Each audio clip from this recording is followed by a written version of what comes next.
Listen, I just wasted $1,700 so you don't have to. Over the past 4 months, I've been living like a tech lab rat, testing 43 different smart home devices.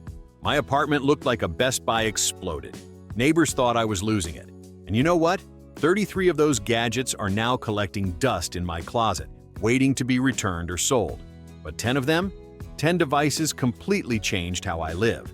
I'm talking about real changes, not the "oh, that's neat" kind that wears off in a week. I'm talking about waking up feeling actually rested, slashing my energy bill by $62 last month, and never again having that 3 a.m. panic about whether I left something plugged in.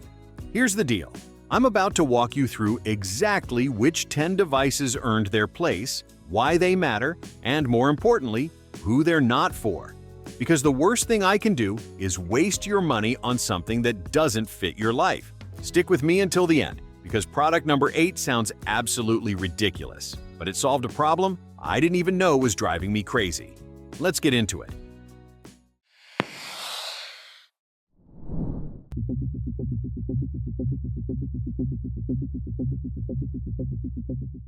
Before we dive in, quick context. I'm not sponsored by any of these brands. I bought everything with my own money because I wanted the truth, not the marketing pitch. Some of these have affiliate links in the description, and I'll be straight with you about that. If you use them, I get a small commission at no extra cost to you, and it helps me keep testing stuff like this. I'm organizing this differently than most tech videos. We're going chronologically through a day in my life, starting the moment my eyes open. That way, you'll see exactly how these fit into real routines, not just spec sheets and unboxing footage. We're going morning, midday, evening, and the stuff that works 24/7, and I promise, by minute 8, you'll know exactly which ones you actually need. Sounds good? Let's start with the moment that used to ruin my entire day.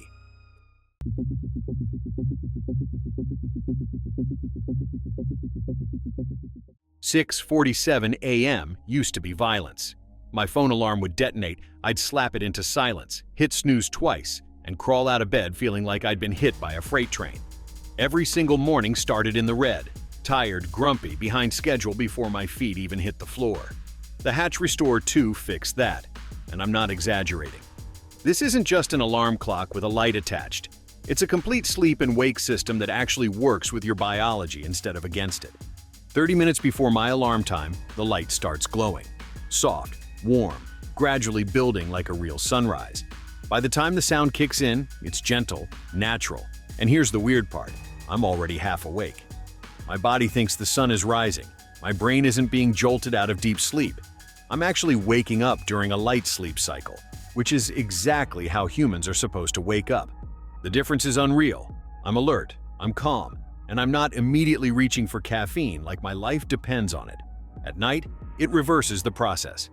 The light dims gradually. I can play rain sounds or white noise through the app, and I'm out within 15 minutes instead of scrolling my phone for an hour. The display auto-dims completely, so there's no annoying glow at 2 a.m. Now, real talk. This costs about $170. If you're someone who wakes up fine with a regular alarm, save your money. But if you're like me and mornings have been a battle, this is legitimacy changing. I've had it for 3 months, and I haven't used my phone alarm once. Links in the description. Moving on to what happens after I drag myself to the kitchen.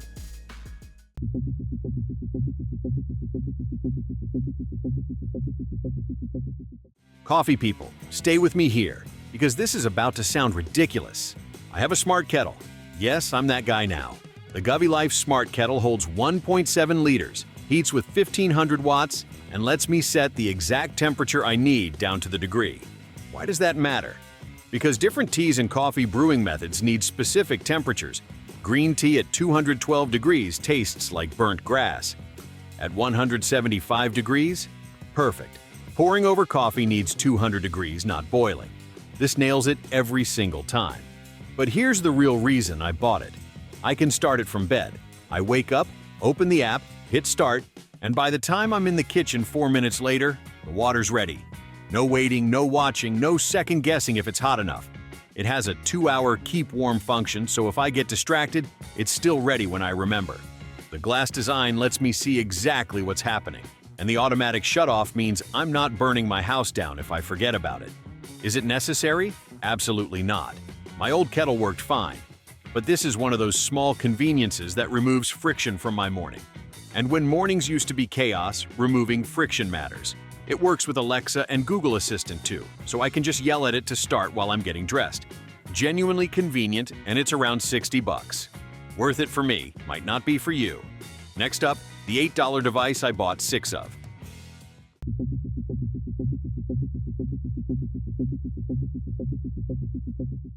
$8, 2 coffees, 1 lunch. That's what the Kasa Smart Wi-Fi Plug Mini costs, and it's probably the highest return on investment device in this entire video. This tiny plug turns any dumb appliance into a smart one instantly. No hub, no complicated setup, just plug it into the wall, connect it to your Wi-Fi, and suddenly you control whatever's plugged into it from anywhere. I started with one for my coffee maker. Set it to turn on at 6:30 a.m. every morning automatically. Then I got one for the space heater in my bedroom because I kept forgetting to turn it off when I left for work. Now it shuts off automatically at 8 a.m. Then one for the lamp. My girlfriend never turns off. One for the fan, one for the string lights, and one for the iron. Because did I leave the iron on? Panic is real, and this completely eliminates it. The best part? It's compact enough that 2 of them fit side by side in a standard outlet. Most smart plugs are chunky and block both sockets. These don't. You can schedule them, monitor how much energy each device is using, set timers, and control everything through Alexa or Google Assistant. I can turn off everything in my apartment with one voice command when I leave. $8 each. No subscription, no monthly fees, just instant smart home automation. If you're someone who's never tried smart home stuff and you're skeptical about whether it's worth it, start here. Buy one. Plug in something you always forget to turn off, and watch how quickly you buy 4 more. I'm at 6 and counting.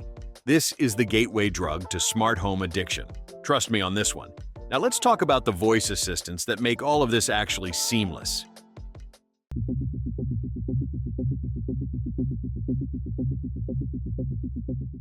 Okay, now here's where the path splits based on what phone you have. If you're an Android or PC person, the Echo Dot 5th generation is your move. If you're deep in the Apple ecosystem, the HomePod Mini is calling your name. Both do similar jobs, but they do them very differently. The Echo Dot finally sounds good. Previous generations were tinny and weak. This one has deeper bass, clearer voices, and actually fills a room with sound. But the real power is the built-in Zigbee hub. That means it connects directly to compatible smart lights, locks, and sensors without needing a separate hub device cluttering your setup. Just say, "Alexa, good night," and your entire house responds. Lights fade out, doors lock, thermostat adjusts, everything powers down in sequence. It's seamless, it's fast, and it handles all the routine automation I used to do manually. Now the HomePod Mini. If you've already got the iPhone, the watch, maybe AirPods, this is the missing piece that makes everything click. That S5 chip inside does computational audio tuning in real time based on your room's acoustics. I didn't believe the hype until I compared it directly to a Bluetooth speaker that cost twice as much. The HomePod sounded richer, more balanced, and way more detailed. Music follows you from room to room. You can intercom your family without screaming up the stairs. 2 of them paired for stereo is legitimately impressive for something the size of a softball. And because it's a HomeKit hub, all your Apple-compatible smart devices run through it. Lights, thermostats, locks, cameras, everything under Siri control with on-device processing for privacy. Here's my honest take. The Echo Dot is more flexible and works with more devices. It's better if you're mixing brands or just starting out. The HomePod Mini is better if you're already invested in Apple and you want that premium integrated experience. Both cost around $50 to $99 depending on sales. Pick based on your ecosystem, not just the speaker quality. Both will change how you interact with your home. Okay, next up is the big boy purchase that actually saved me real money.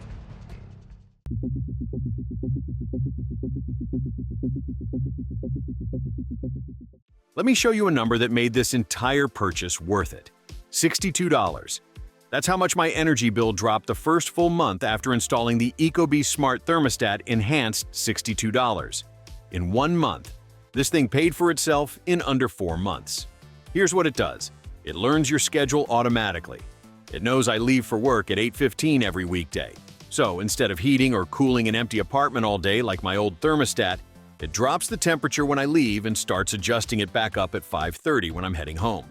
By the time I walk through the door, the place is perfect. I never touched a button.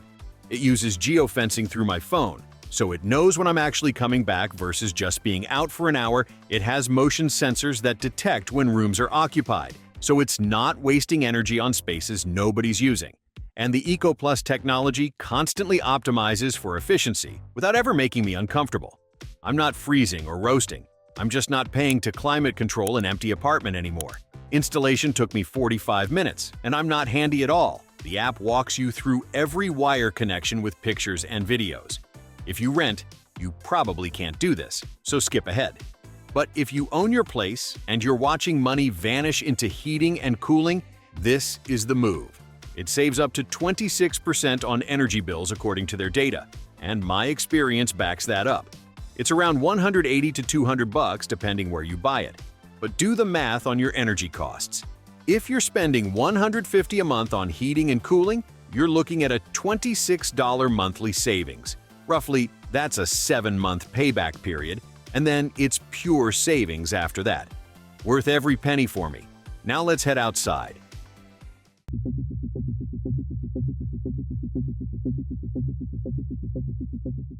Taking smart home automation outside used to be a nightmare. Outdoor plugs were expensive, unreliable, or required a separate hub. The Kasa Smart Outdoor Plug changed that completely. 2 independently controlled outlets, each rated for 15 amps, weather-resistant, UL certified, and compatible with Alexa, Google Assistant, and Apple HomeKit. Thanks to the Matter standard, I've got my patio string lights plugged into Outlet 1, set to turn on automatically at sunset every day. Outlet 2 runs a small fountain that's on a schedule, 3 hours in the morning, 3 in the evening. When I'm traveling, I set both to random intervals, so it looks like someone's home. Away mode for security without paying for a monitoring system. Setup was 5 minutes. Plug it in, scan the code, name your outlets, done. No hub, no bridge, no extra hardware. It handles rain, snow, heat, everything I've had it outside through 2 months of weather. And it hasn't hiccuped once. If you've got outdoor lights, decorations, or equipment you want automated, this is the answer around $35 to $40, and it just works. Speaking of things that just work, let me show you the solution to one of the most annoying problems in every home.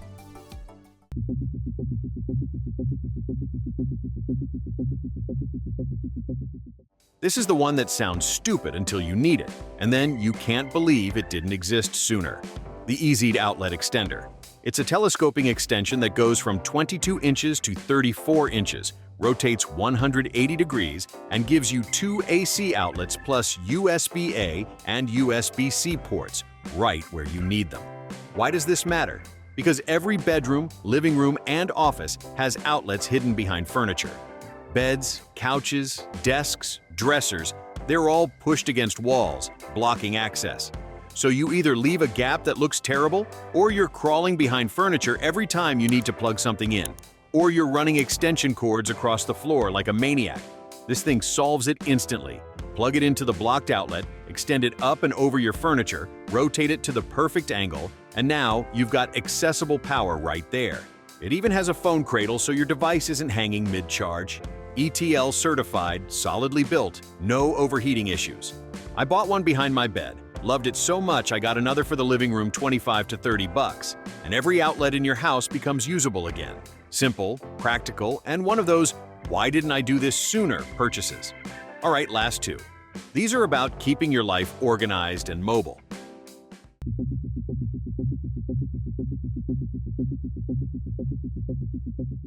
I lose my keys constantly. Had to. Past tense. Because the KeySmart iPro fixed that problem permanently.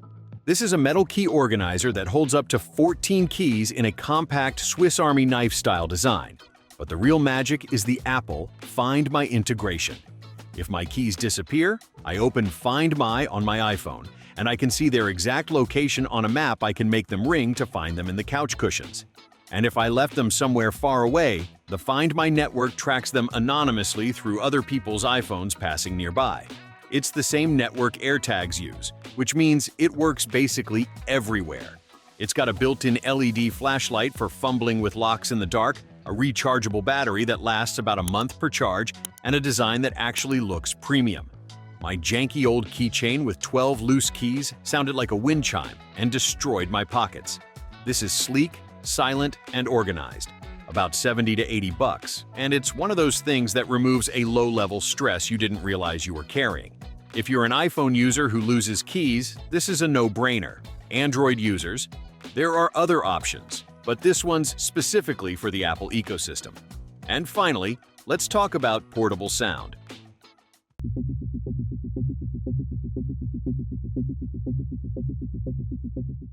Let's wrap up our list with the JBL Go 4. This speaker is smaller than a soda can, costs about 40 bucks, and sounds shockingly good for its size.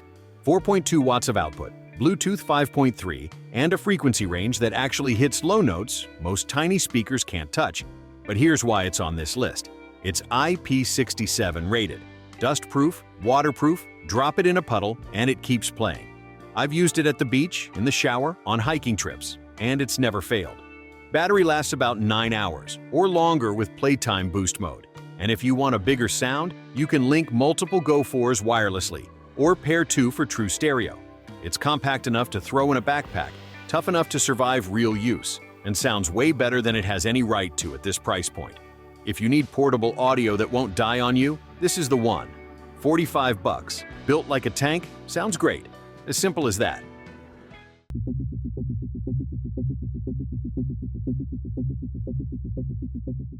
All right, let's bring this home. 10 devices. Total cost if you bought everything? Around $900 to $1,000. That sounds like a lot, but here's the reality check. The thermostat saves money every month. The smart plugs prevent mistakes that could cost way more. The hatch fixed my sleep, which is priceless, and everything else just makes daily life smoother. You don't need all 10. If I had to pick 3 must-haves, I'd go Kasa Smart Plug, Hatch Restore 2, and whichever voice assistant matches your phone. Those 3 will give you the biggest quality of life improvement for the least money. Then add the rest as you see fit. Here's what I didn't tell you. 2 devices I tested failed completely. One stopped connecting to Wi-Fi after 3 weeks. Another had an app that crashed constantly. I returned both. These 10 are the ones that survived real-world use, not just unboxing hype. That's why I trust them, and that's why I'm showing them to you. Links to everything are in the description. If you grab anything, let me know in the comments which one you picked and why. I'm genuinely curious what resonates with different people. And if you've been using any of these already, tell me your experience. Does it match mine? Did I miss something? I've got another batch of devices I'm testing right now. Smart locks, security cameras, and one robot vacuum that's either brilliant or a complete disaster. That video drops in 2 weeks. Hit subscribe so you don't miss it, because I'm about to find out if a $400 robot can actually clean better than I can. Thanks for sticking with me all the way to the end. Seriously, that means a lot. I'll see you in the next one. Now go automate something.